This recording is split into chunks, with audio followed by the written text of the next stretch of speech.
aurait pu être anticipé. Pourquoi on le dit? D'autant plus que l'année dernière, les autorités actuelles avaient déclaré que cette hivernage n'était pas la leur, madame, c'est Noël.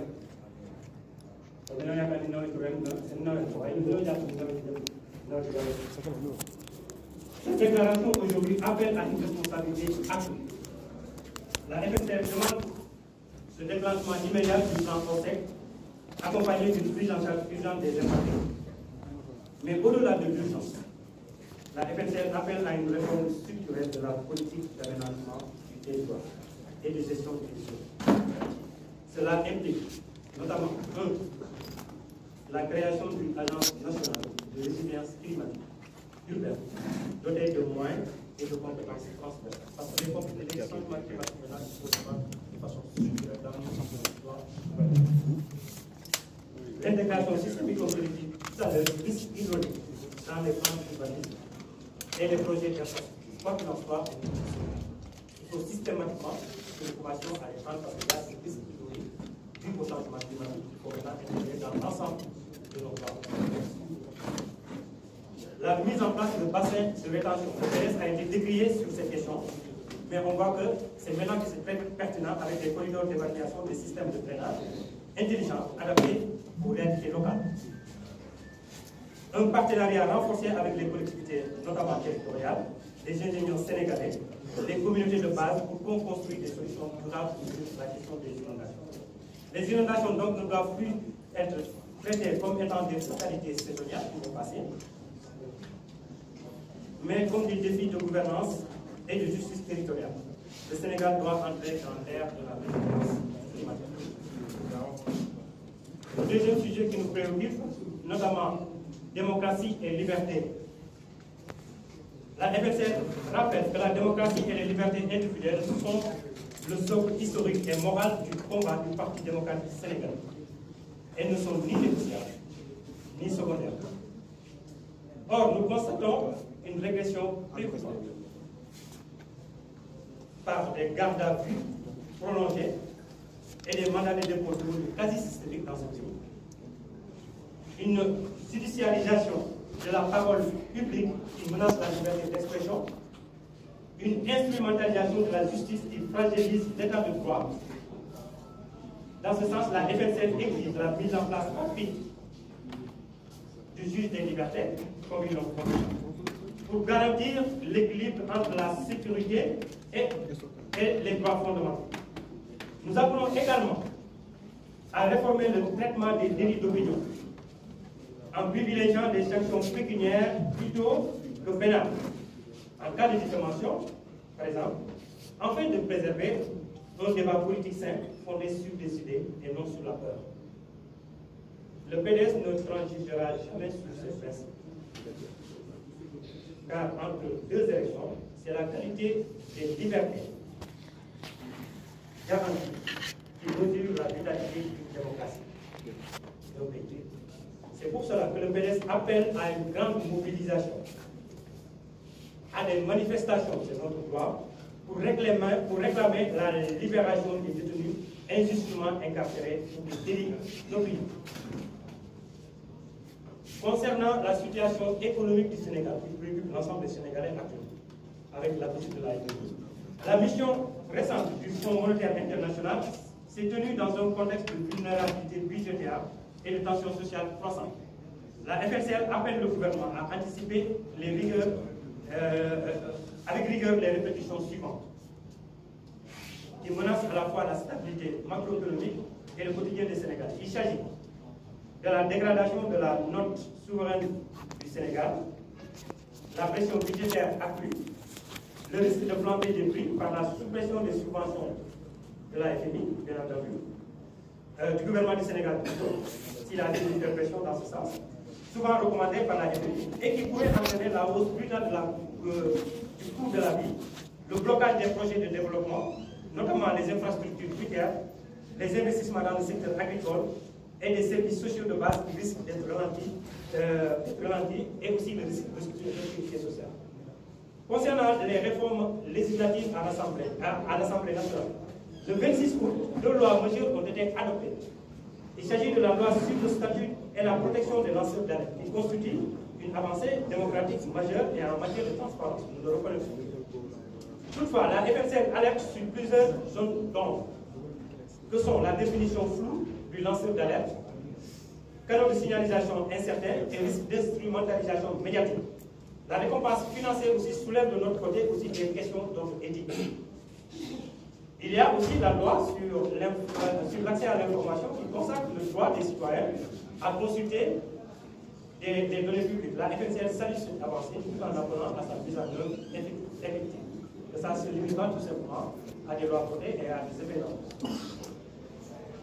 La dernière loi, pour nous, c'est la loi sur la déclaration de patrimoine. La FNCL prend acte du renforcement du dispositif de déclaration de patrimoine, notamment par l'abaissement du seuil à 500 millions de francs CFA et l'élargissement des profils assujettis. Toutefois, nous dénonçons l'exemption du président de la République en fin de mandat qui affaiblit la portée symbolique éthique de la réforme. Le manque de sanctions claires, l'absence de publication systématique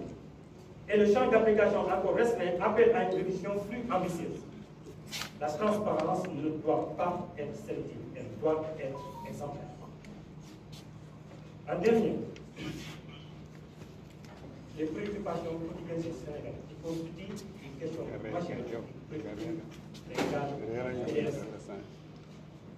et notre candidat,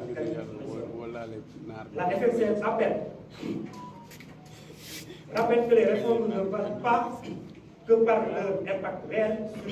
sur la vie des Sénégalais. Or, aujourd'hui, les familles ploient sous le poids de la vie chère et d'un pouvoir d'achat qui s'effondre. Les denrées de première nécessité restent hors de prix, sans mécanisme de régulation efficace. Les factures d'accès à l'eau potable et à l'électricité demeurent coûteuses, souvent inaccessibles aux foyers modestes. En conclusion, la FNCL rappelle au gouvernement que ce ne sont pas des annonces et des promesses dont le peuple a besoin, mais des actions qui réparent, qui protègent et redistribuent. Donc, voilà la déclaration qu'on voulait, mais surtout sur la question des libertés. Nous insistons que le PDS reste intransigeant. Et Karim demande à ce que les Sénégalais, ainsi que la FNCL et tout le PDS, que les Sénégalais et l'opposition en matière générale, et les démocrates, la société civile, les associations, se mobilisent pour préserver nos libertés. S'il faut par une grande manifestation à laquelle nous appelons pour préserver nos droits et nos libertés au Sénégal. Merci. Une assemblée générale. Pour cela-ci, c'était que FNCL dafa am benn feuille de route stratégique 2025-2029 maanaam taxawaay bu mu mën a am ci ba 2029 ngir dooleel PDS ci réew mi ñu am taxawaay ba nga xam ne taxawaay parti force de développement si feuille de route boobu nag tey ñu ngi taxoon topp mooy bokk na ci woon centenaire du maître Abdoulaye Wade bu ñuy préparé en 2026 mai 2026 soreetul Abdoulaye Wade day am 100 ans PDS bëgg a def événement national et international ba nga xam ni d'abord Sénégalais yëpp lañ ciy woo africain yëpp lañ ciy woo au niveau international tamit ñu ci woo international bi donc loolu bokk na si solo daje bu tey bu weesoo suñu restructuration ak nu ñuy remobiliser encore les militants autour des idéaux pour aller vers les élections locales en 2027 ak les élections présidentielles en 2029 waaye nag ci loolu dañoo am taxawaayu seetlu ak joxe suñu xalaat parce que ñun parti contribution la ñu bëgg a nekk parti ba nga xam ne day joxe ay solutions si métti ya nga xam ni tey wala di alerter si métti ya nga xam ni moom la réew mi di traversé te ñun nag ñu bokk ci ña nga xam ni nguur gi bokk nañ ci ñu leen di fal donc xasante bi ak xiroo ak naay bi ñun amuñu position boobu position bu ñu am mooy parti ba nga xam ni day joxe xalaatam di alerter waaye tamit di contribuer donc ci loolu bu ñu xoolee mbiru inondation ya nga xam ni jamono ji njëkkee na woon ba nawet bi gën a ñëw si Touba dal waa Dakar surtout dal tamit waa Thiès ak waa Vallée du Fleuve Sénégal ñu leen di masaw te foofu sax xëy na comme jóge nañu si mois pluvieuse ak ni ñu ko waxee au niveau de la vallée lii fleuve bi day souvent day débordé mu nekk catastrophe naturelle daaw defoon na ko te ren jii moo tax ñuy alerté si question yooyu. léegi nag inondation yi si réew mi yàgg na fi du tey rek waaye gis nañ ni at bu nekk day gën a tar lu tolloo nag sa Touba ak Dakar Thiès ak si Vallée du Fleuve Sénégal population yi ñu ngi toujours si risque yooyu pour nawet bi ñëwee ñu ngi ci nawet naataangee la war a doon wala mbégte waaye au Sénégal ça devient la nga xam ni day jiital ñëpp loolu nag ñu yaakaar ni si doxalinu suñu nguur yi surtout ak nguur bu ci nekk war nañu xool ban taxawaay la ñuy am ba nga xam ni lépp lu jëm lu ñu tuddee changement climatique ya nga xam ni tey jaww ji ñu xool si at yi yu ñuy jógee léegi lu ci bëri population bi yokk nañu ñeneen ñi dem nañu dëkk ba nga xam ni certes jege nañu wala population bi augmenté na am na changement climatique taw yi gën a tar te ñuy ñëwee précipitation yi gën a tar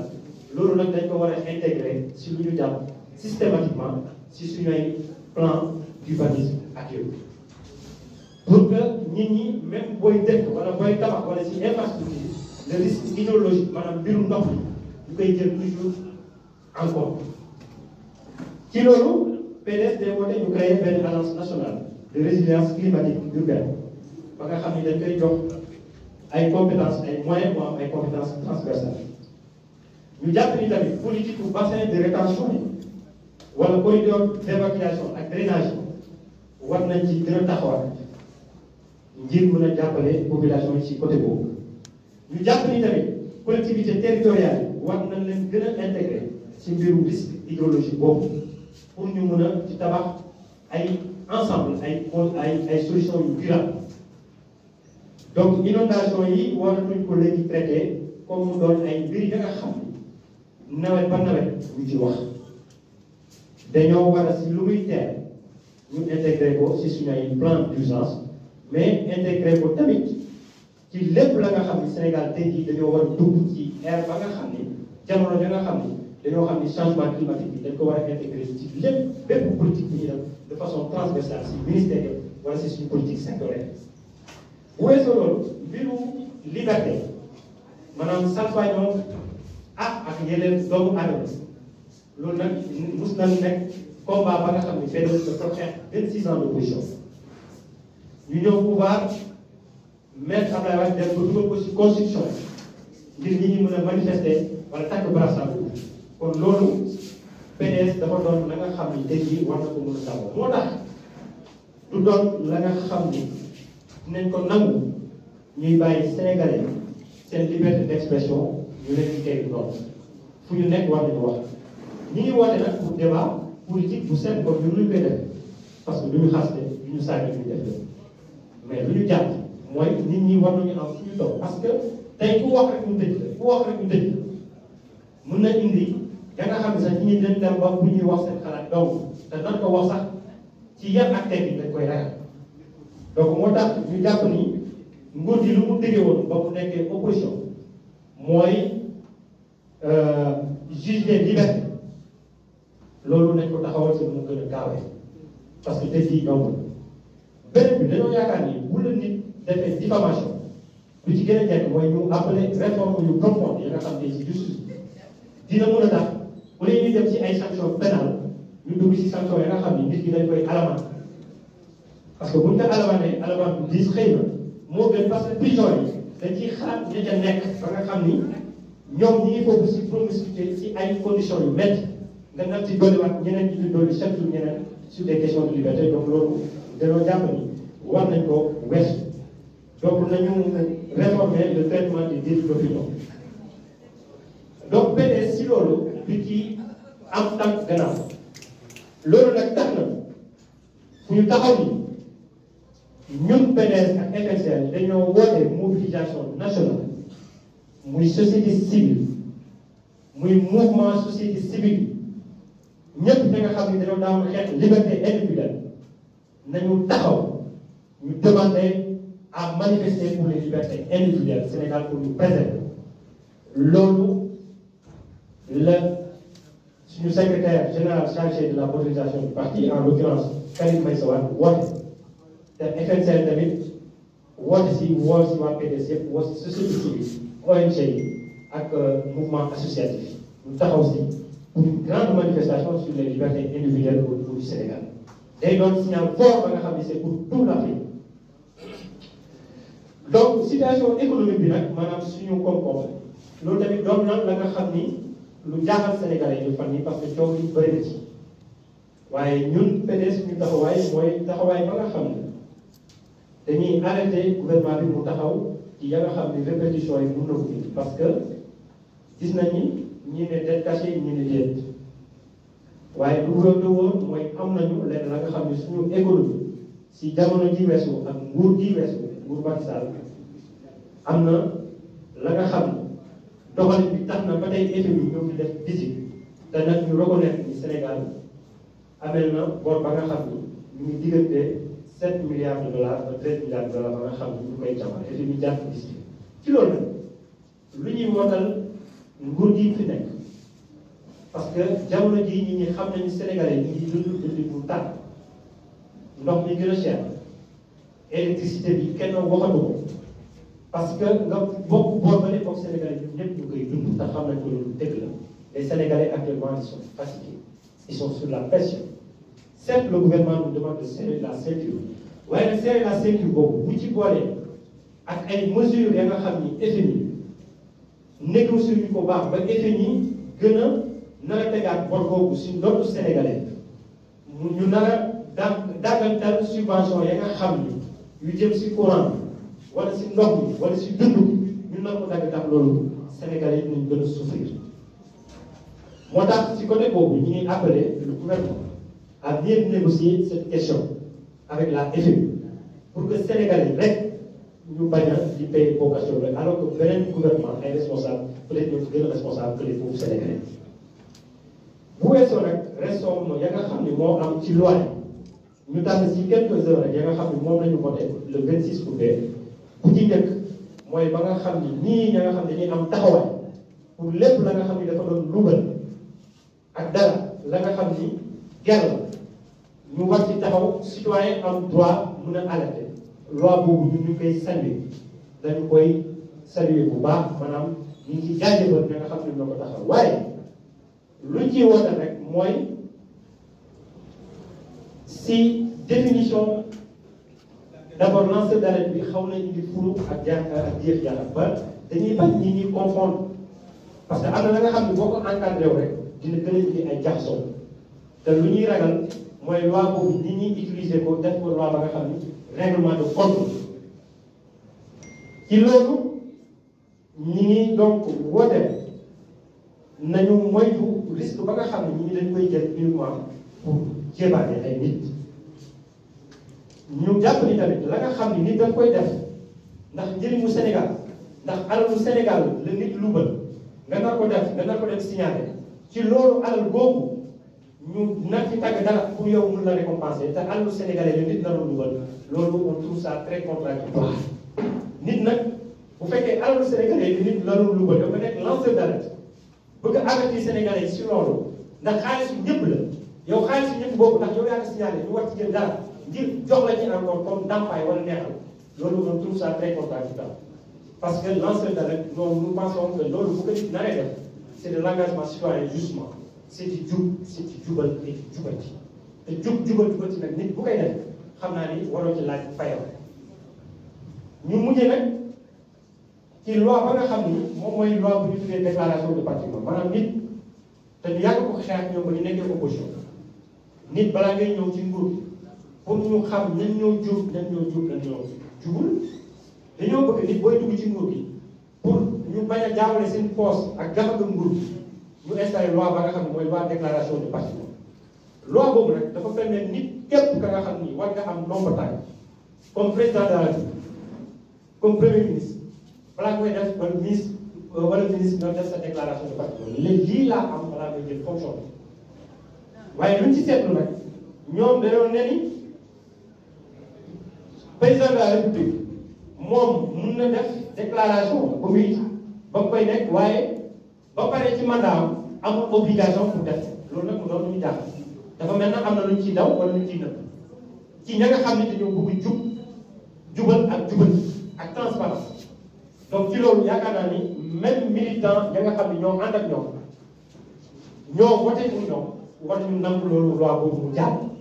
wala mu jàllee loolu Sénégalais war nañu ci taxaw parce que déclaration de patrimoine dafa war a doon à l'entrée comme à la sortie ñu mujjee nag si jafe-jafe Sénégalais ñu leen doon wax léegi dañu ragal situation économique bi mu indi lu ñuy wootal mooy réforme dañu woote ay réforme da nga xam ni dina am impact si dundinu Sénégalais yi ngir yàlla parce que vie bi léegi nit ñi xam nañu ba Macky Sall jëlee nguur lañ ñu ko wax ni dëkk bi dafa marché ndekete Macky boobu yëpp am na ñoom lu ñu leer da nga xam ni ñu xamuñu leer boobu fan la tuuti ñu ñëw nag ci nguur bu bees bi ñoom ñu ne woon en 2 mois mën nañu wàññi denrées de première nécessité mais ban Sénégalais moo ressentir bu dee dañuy wax ak suñu akulaay àllaat ko dund gi wàññi ko que courant bi wàññi ko que ndox bi wàññi ko léegi la gën a tax population monde rural bi koy gën a yëg si dans le profond cher donc ci loolu ñun dañoo jàpp ni nguur gi de war na taxaw bu baax am taxawaay si vie chère parce que les Sénégalais souffrent dans les premières nécessités yi ya nga xam ne moom la ñuy di dundee muy meew muy lenn kenn gisul ak doole ak yooyu yëpp kenn gisul wàññeeku ka nga xam ne am na ci réellement wala am na impact si biir Sénégal ñu jàpp ni tamit comme facture yi ñu ko waxee ñu ngi yokk ngir yàlla dañ ci état xool ñu ragal ak décision bi ba nga xam ni moom nañu jël bu mun a xoolaat ñun suñu économie ak économie mu am impact gën a cheral gën a dund ci gën a diversifié kon nag ñu ngi arrêté gouvernement bi ñu am ci taxawaay boobu pour jeexal foofu ñu ngi donc di jàpp ni pour gouvernement bi nit boo joxee kàddu dafa jar respect aussi ay ànd yu bëri te bu ñu si cité yu bëri ya nga xam nit bu fekkee ni da nga ne man lii laa bëgg Sénégalais yi fare ma lool caisse noire dama koy indi par exemple damay wàññi seeraay dund déclaration de patrimoine dañ si war a transparent ak yeneen ya nga xam Sénégalais yi toujours ñu ngi koy wax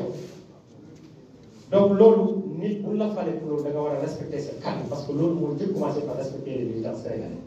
donc ñu ngi leen di woo si loolu ñu gën ci jàpp si politique ba nga xam ni day aar day sàmm te day dooleel gafaka sénégalais yi maa ngi leen di gërëm leen di sant. Merci beaucoup président Ousmane.